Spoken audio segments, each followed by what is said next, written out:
Good morning boys students. Today आज हम आपको मेकिंग कॉन्स्टिट्यूशन के बारे में बताएंगे, किस तरह से कॉन्स्टिट्यूशन बना।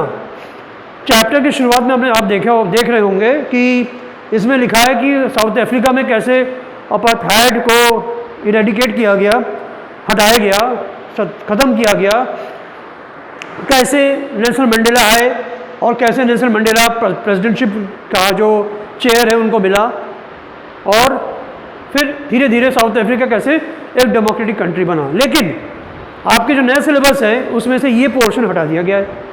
आपको सीधे डायरेक्ट मेकिंग कॉन्स्टिट्यूशन चैप्टर में किस तरह से इंडियन डेमोक्रेसी में हमारे कॉन्स्टिट्यूशन का क्या स्थान है, कैसे बना, वो हम पढ़ेंगे। राइट, हम आपको सिलेबस जो है आपका, वो आपको व्हाट्सएप जो ग्रुप है उसमें हम 1-2 दिन में भेज देंगे, आप लोग देख लीजिएगा क्या क्या है। ठीक है, चलिए आइए। पहला पॉइंट है process began during national freedom struggle. जो इसका कॉन्स्टिट्यूशन का जो प्रोसेस है, ये प्रोसेस जब हमारी फ्रीडम स्ट्रगल स्टार्ट हुई थी उसी समय बन चुका था। ठीक, उसमें से जो ड्राफ्ट बना कॉन्स्टिट्यूशन का, उसमें आपका universal adult franchise, social justice, right to freedom and liberty, ये इंक्लूड किया गया उस ड्राफ्ट में। ठीक, फिर हमारे जो इंडियन लीडर्स थे उन्होंने जो लेजिस्लेटिव असेंबलीज में पार्टिसिपेट किया, वो पार्टिसिपेशन, जो उनका एक्सपीरियंस था, वो एक्सपीरियंस भी फ्रेमिंग ऑफ कॉन्स्टिट्यूशन में काम आ गया। फिर जो फ्रेंच रेवोल्यूशन हुआ, ब्रिटिश पार्लियामेंट्री सिस्टम जो बना, bill of rights United states of America का है, इन सबसे भी हमने सीख लिया, एक्सपीरियंस लिया, और हमने उस एक्सपीरियंस के बेसिस पे कॉन्स्टिट्यूशन को हमने ड्राफ्ट करना शुरू कर दिया। सबसे बड़ी बात कि ब्रिटिश ने जो हमारे इंडियंस के खिलाफ जो काम किया, जो हमारे राइट्स को उन्होंने डिनाई किया, उसका भी हमने एक्सपीरियंस मिला हमको, और हम उस बेसिस पे ही हम काम करते करते कॉन्स्टिट्यूशन को बनाने शुरू कर दिए। और इन सब चीज़ों को ही हमने डाला कहाँ पे? ड्राफ्टिंग ऑफ कॉन्स्टिट्यूशन में। तो पहला पॉइंट है process began during national freedom struggle. फिर universal adult franchise, social justice, right to freedom and liberty were included in the draft.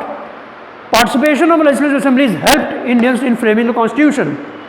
French revolution, British parliamentary system, bill of rights, और जो British denied the Indians the rights, ये सब चीज़ें जो experience बना वो भी हमने अपने ड्राफ्टिंग में इंक्लूड किया। ये हो गया आपका मेकिंग ऑफ कॉन्स्टिट्यूशन।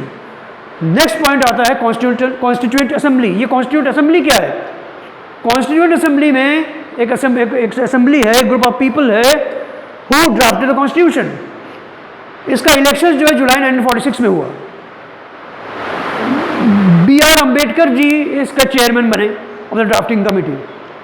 ये कॉन्स्टिट्यूशन को अडॉप्ट किया गया 26 नवंबर 1949 में, इनैक्ट किया गया 1950 में, और जिस दिन इनैक्ट किया गया 26 जनवरी 1950 में, उसी दिन हम लोग अपना रिपब्लिक डे मनाते हैं। ये जो कॉन्स्टिट्यूशन है, जो ड्राफ्ट किया गया कॉन्स्टिट्यूएंट असेंबली, इसमें जो लोग थे, they were the best minds of the nation.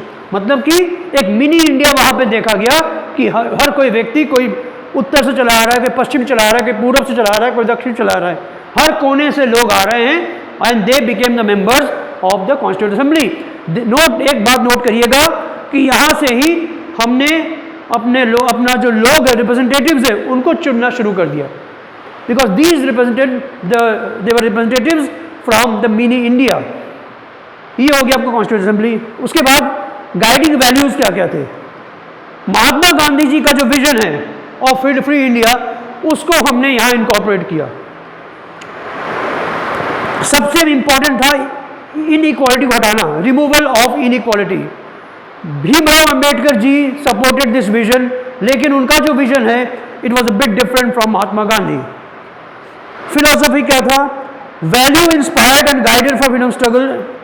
जो वैल्यूज फ्रीडम स्ट्रगल में हमने लिया, उसको हमने इस ड्राफ्टिंग ऑफ द कॉन्स्टिट्यूशन में डाला, और जो वैल्यूज मिले, जो प्रिंसिपल्स मिले थे, उसको हमने नर्चर किया, हमने उसको और इम्प्रूव किया, और इम्प्रूव करके हम अपने जो इंडियन डेमोक्रेसी है उसके फाउंडेशन में रखा। ठीक, ये हो गया आपका मेकिंग ऑफ कॉन्स्टिट्यूशन। इस constitution assembly, guiding values, philosophy.